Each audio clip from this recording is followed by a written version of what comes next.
Hey everybody, and welcome back to the channel. Now firstly, hope everyone got to enjoy some nice time off over the break. I had some much needed time to myself, although not too happy about having to restart work again tomorrow. Seems to have come up very quickly. But anyway, so you might notice that I've jumped over to the first scenario in the Loopy Landscapes Expansion Pack. So I finished up Canary Mines earlier in the month of December, and I thought it would be a nice idea to jump over to Iceberg Islands and start working on somewhat of a Christmas themed park with the holidays coming up. Unfortunately, work got kind of busy towards the end of the year, so I didn't really do my regular thing of splitting the scenario up into separate videos, and I only really got to sink my teeth into the park after Christmas itself. So anyway, so that kind of means that this video is going to be long, and yeah, apologies for that. If you don't feel like watching the entire playthrough, which I certainly understand, feel free to jump over to around the 20-minute mark, where we go on a brief overview of the park and check out all the coasters. Anyway, we start off by doing a little bit of maintenance. So even though it's a pay for ride scenario, all the rides by default are set to free to start with. So you got to make sure you change that pretty quickly, otherwise you'll notice that you won't make any money at all. So I had to do that, and then I removed the underground path connecting the main entrance island to the this island that you see here. I don't know, I just thought it looked kind of silly and was pretty unrealistic. I mean, the park itself here is, I don't know, it's kind of unrealistic in itself just because it's all based on ice, but yeah, I definitely didn't want a path going under the freezing water, so I changed that into a bridge basically. Then the first coaster here is a steel mini coaster. Now you probably noticed that the steel mini coasters that I've been building in the original RCT and the Corkscrew Follies expansion pack don't have any bank turns. I know it's available to the coaster, but they were only introduced in the Loopy Landscapes expansion pack, so I kind of wanted to be as true, you know, as true to the series as possible, and you know, build with the same limitations in the Corkscrew Follies and original as was back in the day, basically, if that makes sense. So yeah, the good thing was though that the bank turns and helixes opened up a whole new plethora of options to you know, make a layout with. So I was really happy with how that turned out. I called it Sleigh Riders. It goes in and out of the terrain quite a few times. I made the back car red to, you know, represent Santa's sleigh, and there's 4 other cars which are meant to be you know, representing the different reindeer, which I thought was kind of fun. Anyway, we jump over to the biggest island of the, I think there's 5 in total, or 6 if you include the main kind of entrance. But yeah, we jump over there and we build in a few stalls. I guess we're starting to get a little bit hungry at this point, so yeah, I did that. It took me a while to figure out like an appropriate pathing system for each of the islands. They're not like they're not very flat at all. There's like, you've really got to, you know, if you want it to look reasonable, you kind of have to play around with the terrain to get a decent looking pathing system. Even the one on the big island here that comes with the, you know, you start the scenario with, I'm not too keen on it, and I do make a few changes to it later on. So now we're going back and we're finally adding some scenery and theming. It took me a while to figure out what I wanted to do with the theming. At first I wanted to kind of go with the iceberg feel and have it just literally as big chunks of ice, like as in each of the island be a big chunk of ice, but it just didn't look that good. So I thought, you know, why not? We'll just do what I usually do and add lots of shrubs and trees and bushes. And yeah, I think that was the right way to go. I think it looks pretty good how it is. So yeah, there's a few nice little bits of scenery in the snow and ice theming in Loopy Landscapes. There's a big snowballs which I didn't want to just place down everywhere because it's kind of odd, so I kind of spread them out a little bit. I also make sure that I bury some into the ground, just so they, you know, they look a little bit different to each other. I decided to go for use the castle scenery piece to make somewhat of a, you know, fantasy castle up the top of the island here. I couldn't really figure out the best way to integrate it, so I just made a big path up to the top of the island, and put in a souvenir stall, and yeah, I didn't really add too much up there. It was just, I don't know, thought it would look kind of cool, just having a little kind of castle up the top there. Go in and do some of my rockwork theming that I like doing. The issue with doing that in this park is the water's very deep, and it actually costs like a lot of money each time you raise the terrain like that with the rocks. So in hindsight, what I probably should have done is left that right until the very end, instead of using money that I could have used to build rides. But anyway, I like the way it turned out, so it's all good. So we're coming to the end of filling out this first island here. As you can see, it's just a nice little mix of gentle and thrill rides. Yeah, I just fill it out kind of with a few trees and bushes just at the end there. Put in another drink stall, or the coffee shop on the main island there. And now we move on to the next island, which doesn't have anything on it. So I was kind of free to do what I wanted here. But what I ended up doing was something pretty straightforward actually. I just put in one of those suspended swinging coasters. They've really been growing on me of late. I mean, yeah, they don't have the best stats, as in like their nausea ratings always through the roof it seems. But I really like the way it looks, and I enjoy just doing kind of overlapping helixes like I'm doing here, and yeah, I think it turned out pretty good. I was able to charge quite a bit for it too, so that was good. I put in an observation tower in the middle of the island. I thought that would be an appropriate spot for it. I don't like building my observation towers too tall, just again a realism thing. I realize that you get like way higher excitement rating the taller you build them, but yeah, it's not really for me. I like to keep them at a somewhat of a realistic height. Anyway, we're building in a bit of the pathwork here, which was actually a pain in the ass to figure out. Just getting it through under the coaster, as well as adding the queue line for the coaster. That actually that took a bit of working out to do, but we eventually got there. So yeah, I just made a little pathway connecting over to the island with the chairlift there. And that's pretty much it for that island. I don't think I go back and do anything else, so that's pretty much closed out. Yeah, so the theming for this island, it's really not that much at all. It's pretty similar to the first island that I worked on. I put in a bit of rockwork again. I turned the center of the island into somewhat of a summit, which I actually do on the other islands as well. Build in a few more snowballs. Actually, using those little snowflakes, they look kind of silly just by themselves standing up like that, but when you kind of cluster them all together, I don't know, I think they break up the look of the plain ice terrain pretty nicely, and they just they add a bit of variety to the look of the park, so that worked out pretty well, I think. Again, going in and adding some more rocks. I think they look kind of cool, just underneath the supports of the coaster. Yeah, so we go on now to the main island here again, and we get working on another steel mini coaster. Yeah, you're probably thinking another steel mini coaster, really, but I actually used one of a different vehicle for this one, so I feel like that's makes it different enough of a coaster to implement. But yeah, I don't like building too many coasters that are exactly the same, but yeah, I made this one quite different to the Sleigh Riders one.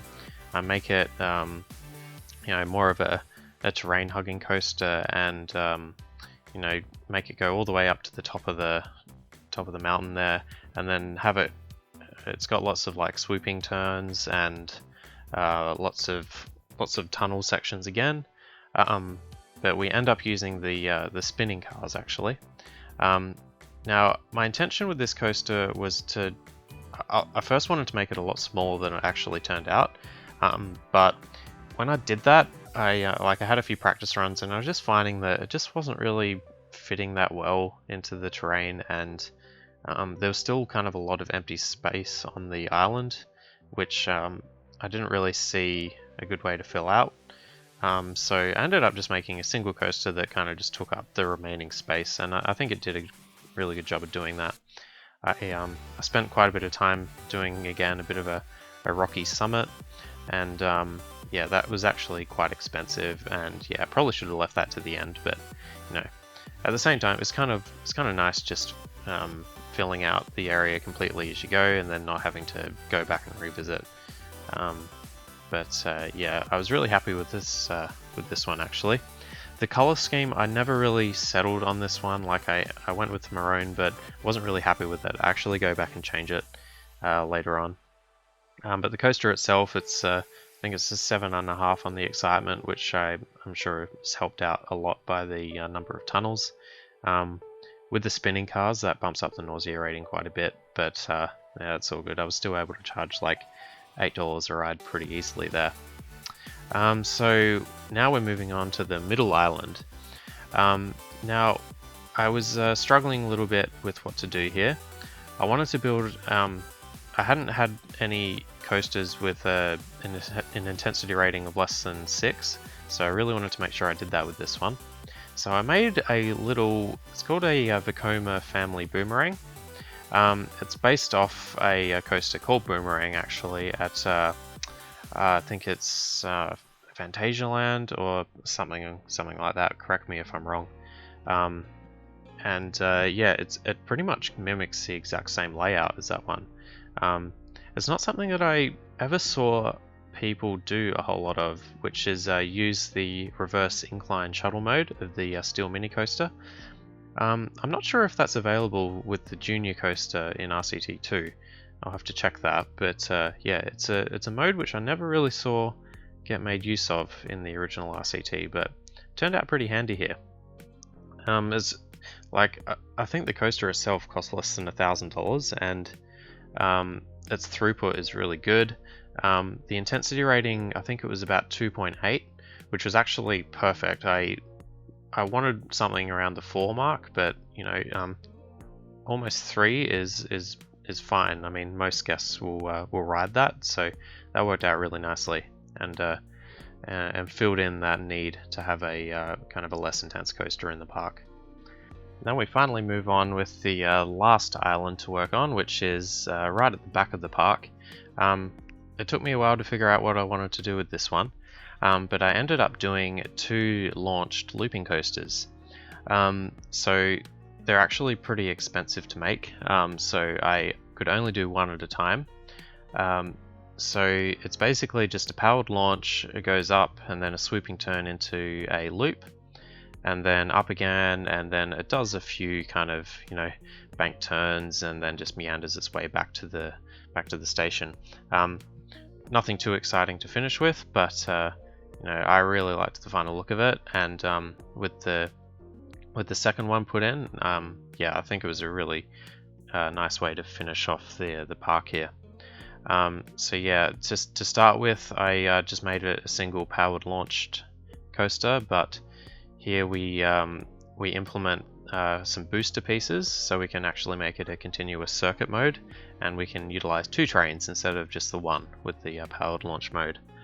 I forgot to put in those info kiosks. I realized I only had one right at the start of the park, so I wasn't making the most of guests paying huge amounts for umbrellas, so I had to quickly go back and do that. So anyway, yeah, we implement the second racing coaster here, and yeah, I think it looked really good. I like how the 2 loops kind of go over the, well, you know, essentially wrap around the booster section. Yeah, I was really happy with how that turned out actually. The second coaster here, it's somewhat of a mirror image.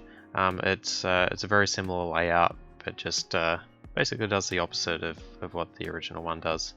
You know, I got super lucky actually, and without too much planning or too many trial runs, I actually got the synchronization working pretty spot on. Like, you know, that never happens, but it did on this occasion, so that was great.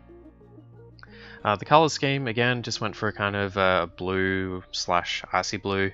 I can never find a good color for the supports when I go for a blue track, so most of the time I end up just going with like a white or a grey or a black support structure. I don't know, any other color you pick just doesn't seem to match the blue track that well. So anyway, I think it looks alright. I mean, it's you'll notice that most of the coasters have that same sort of color scheme, but yeah, it is what it is. So I go back and do some theming for that coaster. It's nothing too special, just some rock work and basic shrubs and trees again. But I think that's all it needed. I don't think it needed anything other than that.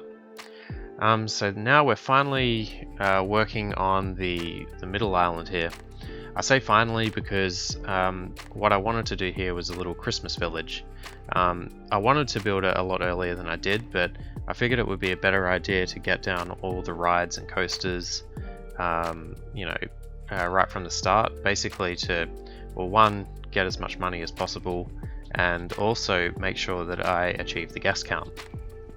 So yeah, I go in and I fill out a couple areas with some flat rides, just because I noticed the guest count was I was hovering around the 900 guest mark for a while, and I was also charging a pretty high amount for the rides, so guests weren't staying in the park very long. They were running out of money like very quickly. So I had to make sure that, you know, I filled out. You know, I got all the rides down that I wanted, and also something else you've probably noticed is that I've gone pretty hard with the advertising campaigns. I've pretty much been keeping them going basically since the end of September year 2. So yeah, that was definitely required, because otherwise the guests would just, you know, swarm out of the park pretty quickly because they spent all their money. But anyway, onto the Christmas village here. So I wanted, this was kind of the thing I wanted to be. I wanted this to be the centerpiece of the park. So it took me a while to figure out how I'd do it, because as I've said before, the scenery options in the original RCT are kind of limited. Having said that, I discovered that the medieval theming set with those little cozy looking houses actually kind of work pretty well. I think they look, you know, they look kind of quaint, and I think they fit a Christmas theme or a Christmas village quite well, actually. So yeah, I was really happy with how that turned out. I think those houses did a pretty good job.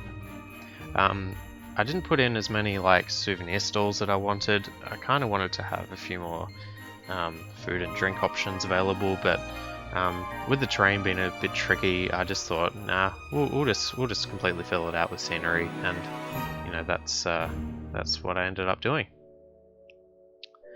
So yeah, now's about the time where I go over other bits of the park and just do final detailing, really. I mean, I've got all the rides down that I wanted.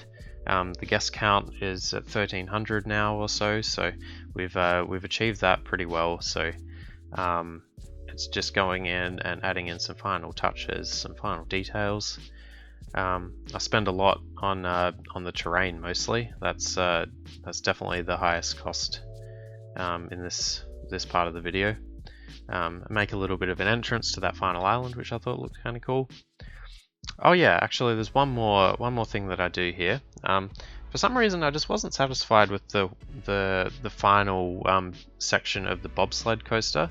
It's one of the best pre-built rides in the game, in my opinion. I really like how it tunnels its way in and out. But the ending just, I don't know, somewhat lackluster. It kind of finishes a bit quickly for me, so I go in and make some changes just to increase the length of the ride, and I don't know, I think it's a lot more satisfying to look at. Yeah, let me know what you guys think though. So yeah, just some final detailing. You'll notice that I'm pausing a lot in between actually doing the details. That's because I am running out of time pretty fast, so every time I wasn't actually building something, I essentially just used the shortcut to to pause the game just so it wasn't soaking up valuable seconds. But yeah, so that is pretty much it, I think. Just a few more little details here, and the scenario is just about wrapped up. There we go. So yeah, pretty comfortable in the end. I mean, almost 1,500 guests. The hitting the advertising campaigns definitely helped a lot there. So yeah, a quick overview of the park here. We've got Sleigh Riders, which is the first coaster we worked on. It's got the red carriage at the end there, just to kind of replicate Santa's sleigh, which I thought was kind of fun. And then Ice Flyer, which is the suspended swinging coaster. It's not too fast or intense, but yeah, I thought it made good use of that land there. Bow Mountain, which is the spinning coaster. I thought the spinning coaster cars kind of looked like bows at the top of a gift, so that's where that name came from. Then Abominable Snowman, the kind of Vekoma family boomerang. I kind of like that one. It's probably one of my favorite coasters in the park, actually. And then the two racing coasters. Went for Lake Effect and Wind Chill as the names there. I think those who are familiar with any kind of snowy weather, those names will ring bells for sure. And then those final modifications to Slayer, and then the little Christmas village at the end. So yeah, that's just about it for the video. Thank you very much for watching. If you watched the whole thing, I really appreciate it. Got a few new videos in the works that should be out shortly, and hopefully I will catch you guys then. Alright, cheers, bye.